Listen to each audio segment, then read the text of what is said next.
¿Te has sentido alguna vez sanado por una larga conversación con alguien? ¿Hay alguna relación que te haya hecho sentirte normal o bien respecto a ti mismo?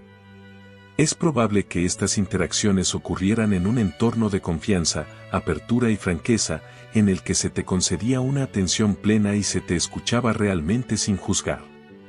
Carl Rogers tomó estos rasgos de una buena relación y los aplicó a su trabajo como psicólogo y consejero. El resultado fue un giro revolucionario del modelo tradicional psicólogo-paciente que ha tenido importantes consecuencias para la interacción humana exitosa. Rogers llegó a su profesión con la idea de que sería el profesional perfecto que resolvería los problemas de todo el que acudiese a él. Pero comenzó a darse cuenta de que este modelo rara vez resultaba eficaz y que el progreso dependía más bien de la profundidad de la comprensión y la apertura entre las dos personas que se sentaban en el consultorio.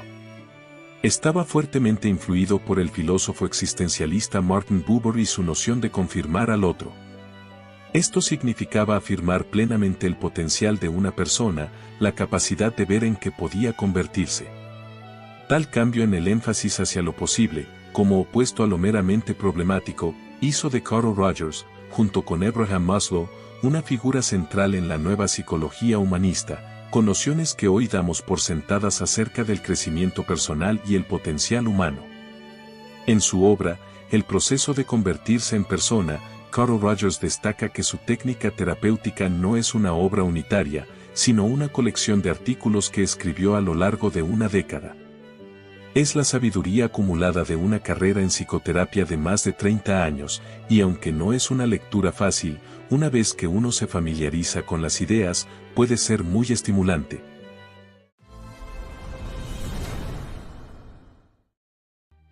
Respetar la individualidad.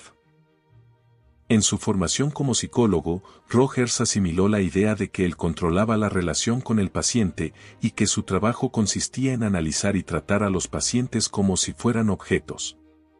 Pero llegó a la conclusión de que resultaba más efectivo dejar que los pacientes, o clientes, dirigieran el proceso. Esto fue el comienzo de su famosa forma de terapia centrada en el paciente, o centrada en la persona. Más que intentar encasillar a sus pacientes, Rogers sintió que era mucho más importante escuchar absolutamente todo lo que decían, aunque pareciera equivocado, débil, extraño, estúpido o malo. Esta actitud permitía que las personas aceptaran todos sus pensamientos y, después de un cierto número de sesiones, se solían curar. Rogers resumió su filosofía de la siguiente manera: simplemente ser yo mismo y dejar que la otra persona sea ella misma.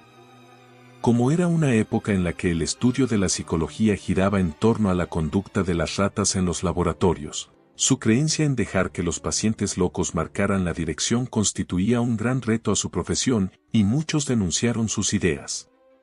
Por si esto fuera poco, Rogers hizo saltar en pedazos la idea del terapeuta calmado y recogido que escucha objetivamente los problemas de los pacientes. Defendía el derecho del terapeuta a tener una personalidad, a expresar sus emociones. Por ejemplo, si durante una sesión se sentía hostil o enojado, no tenía por qué fingir que era un médico agradable y desapegado. Si no tenía respuesta, no tenía por qué afirmar que la tenía. Pensaba que si la relación psicólogo-paciente tenía que basarse en la verdad, era preciso que incluyera los estados de ánimo y los sentimientos del terapeuta. En el núcleo de la obra de Rogers se hallaba la concepción de que la vida es un proceso que fluye. La persona realizada debería aceptarse como una corriente en curso, no un producto acabado. El error que se cometía era intentar controlar todos los aspectos de su experiencia, dando como resultado que la personalidad no estuviera arraigada en la realidad.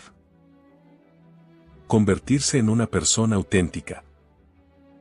Rogers observó que, cuando una persona iba por primera vez a ver a un terapeuta, generalmente daba una razón como problemas con la esposa o el marido, con el jefe del trabajo o su propia conducta incontrolable. Invariablemente, estas razones no eran el verdadero problema.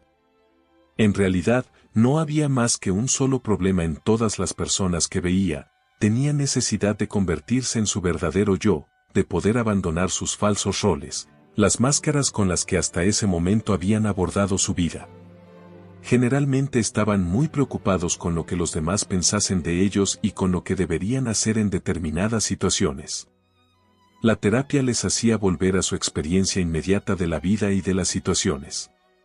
Se convertían en personas, no solo en un reflejo de la sociedad. Un aspecto de esta transformación era que la gente comenzaba a apropiarse de todos los aspectos de su personalidad, a permitirse sentimientos totalmente contradictorios. Una paciente admitió que amaba y odiaba a sus padres al mismo tiempo. El lema de Rogers era: los hechos son siempre amables cuando se trata de aclarar las emociones y los sentimientos, el verdadero peligro está en negar lo que sentimos. Cuando cada sentimiento del que nos avergonzamos aflora a la superficie, nos damos cuenta de que permitir que existan no acabará con nosotros. El impacto de Carl Rogers. El impacto de Rogers llegó mucho más allá de su propio campo de psicología del asesoramiento. Su énfasis en que las personas necesitan verse a sí mismas más como un proceso fluido de creación que como una entidad fija, era parte del clima de ideas que condujo a la revolución contracultural de los años 60, y es fácil ver su influencia en los actuales escritores de autoayuda.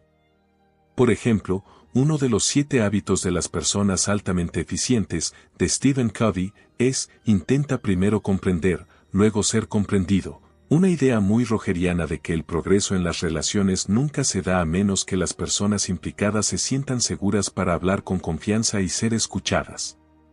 Y la llamada a vivir tu pasión, en parte puede también remontarse a la insistencia de Rogers en vivir una vida que exprese quiénes somos de verdad. Rogers pensaba que los psicólogos tenían la tarea más importante del mundo, porque, en última instancia, no son las ciencias físicas las que nos salvarán, sino unas mejores relaciones entre los seres humanos. El clima de apertura y transparencia que creaba en sus sesiones, si se reprodujera en la familia, la empresa o la política, daría como resultado menos ansiedad y soluciones más constructivas. Pero la clave era el deseo de saber realmente lo que la otra persona o grupo quería y sentía. Esa disponibilidad, aunque nunca fácil, podría transformar a quienes se implicaran en ella. Deseo que este video te haya resultado valioso. En ese caso, sugiero que te suscribas al canal para ver más contenido de este estilo. Hasta pronto.